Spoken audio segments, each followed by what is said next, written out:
Tema renungan firman Tuhan untuk renungan hari ini adalah dikasihi Tuhan dan manusia, berkat perlindungan dan tetap bersinar di tengah penindasan.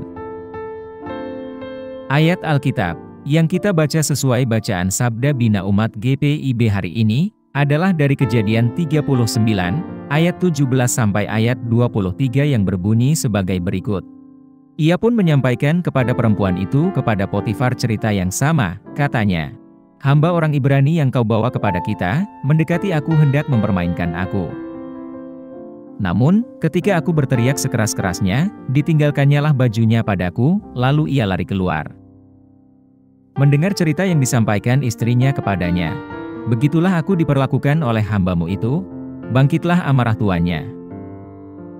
Lalu Yusuf ditangkap oleh tuannya dan dijebloskan ke dalam penjara, tempat tahanan-tahanan raja dikurung.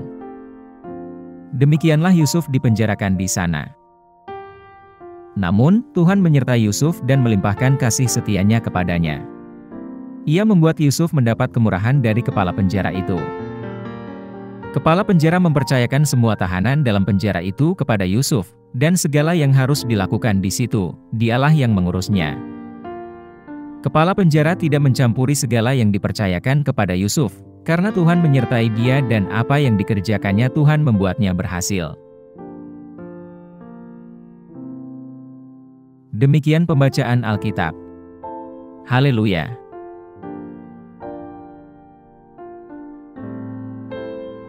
Saudara-saudari buah hati Allah, hari ini kita akan merenungkan satu bagian dari Alkitab, yaitu dari Kejadian 39 ayat 17 sampai ayat 23 yang melanjutkan kisah kehidupan Yusuf setelah difitnah oleh istri Potifar.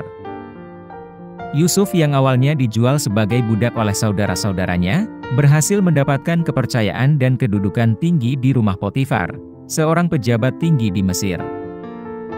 Namun kesuksesannya di rumah Potifar tidak bertahan lama, karena istri Potifar menginginkan Yusuf dan berusaha merayunya.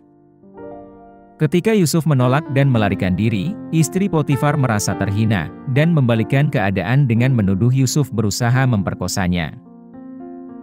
Pada masa itu, kedudukan seorang budak sangat rentan dan bergantung sepenuhnya pada keputusan tuannya. Tuduhan istri Potifar sebagai anggota rumah tangga yang berpengaruh sulit dibantah oleh budak seperti Yusuf. Meski Yusuf tidak bersalah, namun status sosialnya membuatnya sulit untuk membela diri.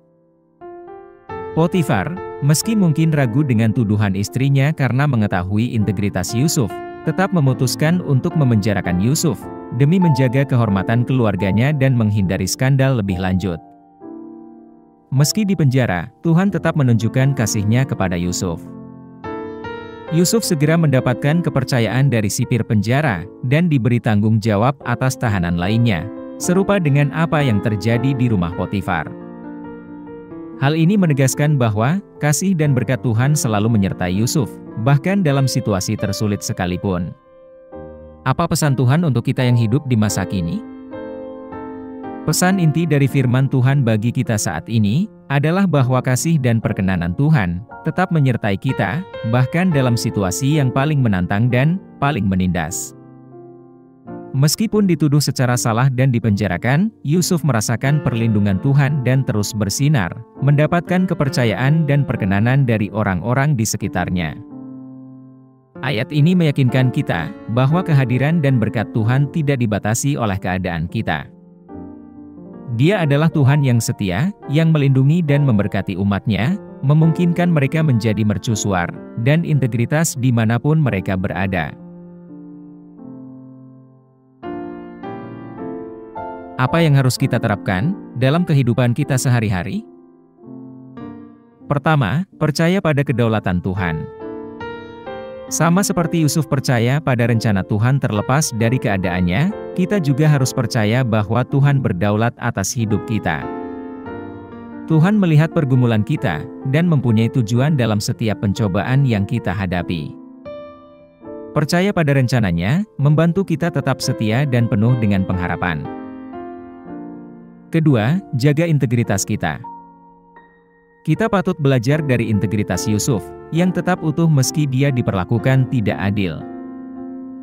Dalam kehidupan kita, kita harus berusaha untuk menjaga integritas dan menjunjung tinggi nilai-nilai kita, tidak peduli dengan tekanan eksternal atau ketidakadilan yang mungkin kita hadapi saat ini dan di masa datang. Integritas ini akan berbicara banyak dengan sendirinya dan dapat mempengaruhi orang lain secara positif. Ketiga, berusaha menjadi berkat. Bahkan di penjara, Yusuf bisa menjadi berkat bagi orang lain. Kita pun harus bertujuan untuk memberikan pengaruh positif di lingkungan kita, baik di tempat kerja, di komunitas kita, atau di dalam keluarga kita. Dengan melakukan hal ini, kita mencerminkan kasih Tuhan, dan membawa terangnya ke dalam situasi yang paling gelap sekalipun. Keempat, andalkan perlindungan Tuhan. Kisah Yusuf merupakan bukti perlindungan Tuhan. Ketika kita menghadapi penindasan atau tantangan, kita harus mengandalkan perlindungan Tuhan, mengetahui bahwa Dia menyertai kita, dan akan menyediakan apa yang menjadi kebutuhan kita. Ketergantungan penuh kepada perlindungan Tuhan ini, bukan hanya membangun iman kita dan memperkuat tekad kita, tetapi juga mendatangkan berkat berlimpah dalam hidup kita di kemudian hari. Terakhir, bersinar melalui pelayanan kita. Kepemimpinan dan pelayanan Yusuf di penjara, membuatnya disukai oleh sipir penjara dan juga tahanan lainnya. Kita dipanggil untuk melayani orang lain, dan menggunakan karunia dan bakat kita untuk memuliakan Tuhan. Dengan melayani sesama, kita menunjukkan kasih dan anugerah Tuhan, bahkan dalam keadaan kita yang juga sulit. Mari kita berdoa. Tuhan Yesus, kami berterima kasih atas kasih setia-Mu dan perlindungan-Mu yang tak tergoyahkan, seperti yang dicontohkan dalam kisah Yusuf. Bantu kami untuk percaya pada rencana kedaulatan-Mu, menjaga integritas kami, dan menjadi berkat bagi orang-orang di sekitar kami, apapun keadaan kami. Perkuat iman kami, dan biarkan terang-Mu menyinari kami di saat-saat penindasan dan pencobaan. Semoga kami selalu ingat, bahwa kehadiran-Mu menyertai kami, membimbing dan melindungi kami. Kami pohonkan doa ini dalam nama Yesus Kristus, Tuhan dan Juru Selamat kami. Amin. Kiranya Tuhan menguatkan kita, dan kasih karunia Tuhan Yesus menyertai kita.